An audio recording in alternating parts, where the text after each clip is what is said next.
Assalamualaikum dan salam sejahtera.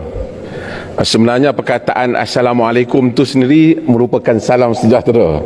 Jadi cumanya di negara kita ni bila sebut Assalamualaikum disebut sekali lagi salam sejahtera. Sebenarnya tidak memerlukan lagi. Maksud doa sejahtera kepada semua yang ada. Terima kasih Datuk Pengerusi dan juga ahli-ahli panel. Saya mendengar perbahasan pada hari ini dan ada banyak perkara yang saya manfaatkan, tapi saya kagum dengan bahasa Malaysia yang indah daripada Puan Govi.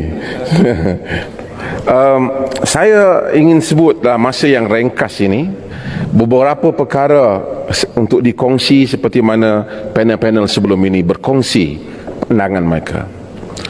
Pertama, di dalam Islam rujukannya ialah Al-Quran bagi menentukan apa itu Islamic teaching, apa itu ajaran Islam. Dalam Al-Quran menyertakan, dalam teks Arabiknya Tuhan menyebut, Ya ayuhan nas inna khalaqnakum min dzakarin wa untha. Wahai manusia, kami telah ciptakan kamu daripada lelaki dan perempuan.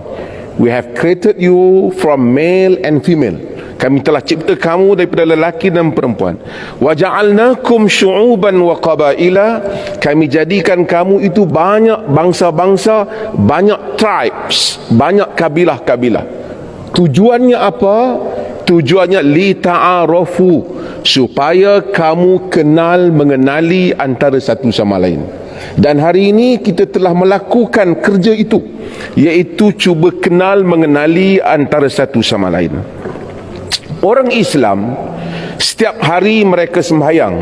Mungkin tuan-tuan yang duduk dalam negara ini dengar orang Islam pergi 5 kali ke masjid. Apabila mereka pergi 5 kali ke masjid, mereka mesti mengulangi satu ayat, iaitu mereka akan angkat takbir, mereka letak tangan di dada mereka, mereka menyebut Alhamdulillahi Rabbil Alamin. Segala puji bagi Allah, Tuhan untuk sekalian alam. Dia tidak pernah menyatakan Tuhan untuk orang Arab, tidak juga Tuhan untuk orang Islam, tidak juga Tuhan untuk mana-mana bangsa, tetapi Tuhan di dalam Islam ialah Tuhan sekalian alam. Maka orang Islam mesti insaf hakikat ini, dan Nabi Muhammad telah mengajar perkara ini dengan sejelas-jelasnya. Salah seorang, one of the closest companion of the Prophet Muhammad, namanya Abu Zar. Satu hari dia sebut kepada kawan dia, orang kulit hitam, wahai anak orang kulit hitam. Nabi Muhammad marah dan menyatakan, engkau seorang, dalam bahasa Arab, innaka mru'un fika jahiliyah, engkau satu orang yang mempunyai sifat yang tidak baik dalam dirimu. Maka dengan itu agama telah datang, telah menentang segala bentuk yang menyebabkan manusia dibedakan kerana kelahiran mereka, kerana manusia tidak memilih untuk menjadi kaum apa. Saya tidak memilih, separuh saya, bapa saya Melayu, separuh lagi ibu saya Cina. Mungkin orang tak tahu. Orang tak pilih untuk jadi India, orang tidak pilih untuk jadi Melayu. Ini adalah ketentuan Tuhan. Maka manusia tidak boleh dipersalahkan di atas apa yang mereka tidak pilih dalam hidup mereka. Bahkan menyalahkan kaum kerana dia berlainan kaum adalah bererti menyalahkan Tuhan, kerana Tuhan yang menentukan pilihan itu. Tetapi menyalahkan sikap, itu menyalahkan manusia, kerana manusia boleh memilih sikap yang positif ataupun sikap yang negatif. Maka sebab itu, maka hal ini jelas. Sebab itu saya rasa orang Islam, walau bagaimanapun dia tidak akan menghina kaum. Bahkan dalam sejarah Islam, kebanyakan scholars, great scholars, bukan orang Arab. Dalam sejarah Islam, saudara pergi ke internet, saudara tulis the golden age of Judaism, zaman keemasan Yahudi. Kerana ramai orang menyangka Islam adalah musuh Yahudi. Tetapi kalau kita baca The Golden Age of Judaism, kita akan dapati Yahudi berkembang, membuka sekolah-sekolah dan scholarsnya berkembang, buku-buku ditulis adalah pada zaman pemerintahan Islam di Spain. Kerana prinsip ini, dan di dalam agama menyebut, dalam Islam very clear, la ikraha fid din, tidak ada paksaan di dalam agama. Orang Islam tidak boleh memaksa sesiapa pun menganut agamanya. Dia boleh berdakwah, dia boleh memberitahu. Saya ingin sentuh hal ini.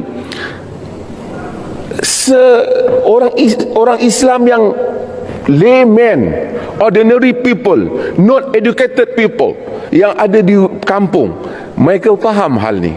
Saya semalam bersembang dengan sebahagian rakan-rakan daripada gerakan. Saya menyatakan, di kampung ada dulu-dulu ada kedai Cina. Dia panggil orang Cina tokeh.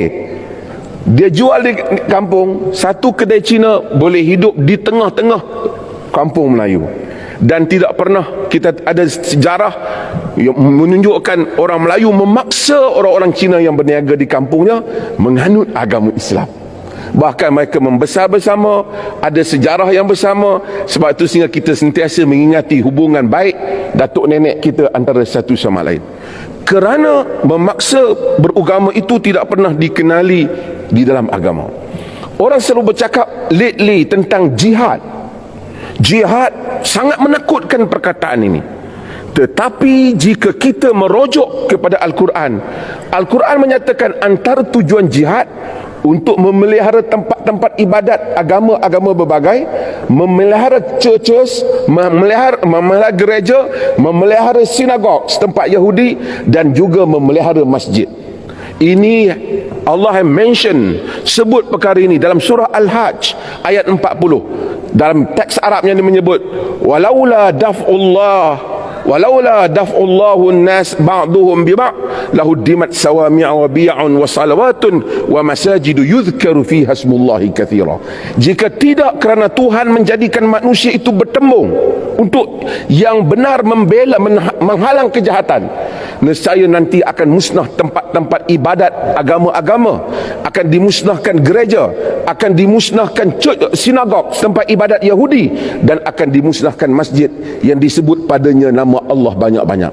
Maksudnya tujuan berperang jika berlaku demi memelihara semua tempat ibadat. Masjid disebut yang terakhir, sedangkan tempat-tempat agama lain disebut pada awalnya. Ini adalah suatu keadilan. Cumanya orang Islam mempercayai satu perkara, supaya kita bersikap jujur. Orang Islam mempercayai Islam adalah agama yang benar, dan dia tidak mempercayai agama lain sebagai agama yang benar. Mungkin saudara kata ini satu masalah. Saya kata ini tidak masalah. Setiap orang berhak mempercayai agamanya agama yang benar. Kita tidak disuruh. Saya selalu buat andaian. Ada anak-anak di sekolah, dia kata my father is the best father in the world. Kawan dia marah, no, my father is the best father in the world. Yang seorang lagi pun marah. Sebenarnya tak mengapa. Bapaknya bapak yang terbaik di dunia pada dirinya. Bapak dia terbaik pada dirinya. Kita semua mengakui, saya sebagai Muslim mengakui Islam adalah agama, the religion of truth, agama yang benar. Orang Kristian percaya agama dia agama yang benar. Kita tidak mungkin boleh mengiktiraf kebenaran antara semua agama, kerana itu sukar untuk dilakukan. Itu kepercayaan yang ada di antara kita, creed and belief that we have, our foundation of belief, our set of belief yang ada. Tetapi yang perlu kita ada apa? Kita mesti mengiktiraf kewujudan orang lain, bukan mengiktiraf kebenaran. Kalau kita buat majlis supaya masing-masing mengiktiraf kebenaran, kita tak mungkin boleh berjaya, kerana kita ada fikiran yang berbeza. Kalau tidak, saya akan menganut semua agama. Archbishop pun menganut semua agama, Puan Goji pun menganut semua agama. Setiap orang memilih agamanya, tetapi saya mesti mengiktiraf Di negara ini bukan saja saya wujud, orang lain juga wujud. Seperti mana saya ada hak untuk wujud, orang lain juga ada hak untuk wujud. Saya mungkin tidak bersetuju dengan dia. Saya macam kanak-kanak tadi, dia kena tahu mungkin dia tidak iktiraf bapa dia sebagai bapa yang terbaik di dunia, tetapi dia mesti tahu dia mempunyai bapaknya. Itu adalah hak dia menganggapnya. Macam kita ada isteri, kita kata my wife, isteri saya isteri yang paling cantik dalam dunia misalnya lah. Satu kawan kita marah, no, isteri saya wanita tercantik dalam dunia. Seorang lagi kata, no, isteri saya. Kita kan bergaduh. Tak apa, isteri saya tercantik di mata saya, isteri awak tercantik di mata awak. Tetapi awak kena iktiraf, semua kita memiliki isteri, dan setiap isteri mempunyai hak-hak, dan setiap orang berhak untuk memiliki rumah tangganya. Itulah cara untuk kita menguruskan negara ini, dengan kita mengiktiraf kewujudan orang lain dan hak untuk wujud. Dan dalam masa yang sama, pada teks Islam yang pertama tadi, iaitu keberbagaian yang diciptakan oleh Tuhan ini, supaya kita kenal mengenali antara satu sama lain. Saya perlu mengenali, mungkin saya tidak bersetuju pada apa yang rakan saya percaya, tetapi saya menghormati sikapnya, saya menghormati budi bicaranya, saya menghormati kelakuannya, saya menghormati akhlaknya. At the end of the day, semua kita akan mati, dan Tuhan akan menentukan pada hari kiamat kelak, seperti yang disebut tadi, hari akhirat, siapakah di kalangan kita yang benar ataupun salah. Urusan menentukan siapa yang benar dan salah ialah urusan Tuhan. Urusan kita hidup di atas muka bumi ini ialah urusan untuk berinteraksi dengan cara yang sopan dan baik antara satu sama lain. Jika kita dapat melakukan hal itu dengan menghormati norma-norma seperti yang disebut oleh Datuk Seri Pengurusi tadi, bagi setiap tempat ada latar sejarahnya, ada keadaannya. Saya pergi ke satu tempat, ke sini, ini dewannya, ada peraturannya, saya menghormati peraturan. Negara ini ada peraturannya, ada pelambangannya, ada perkara-perkara yang ditetapkan, kita hormati.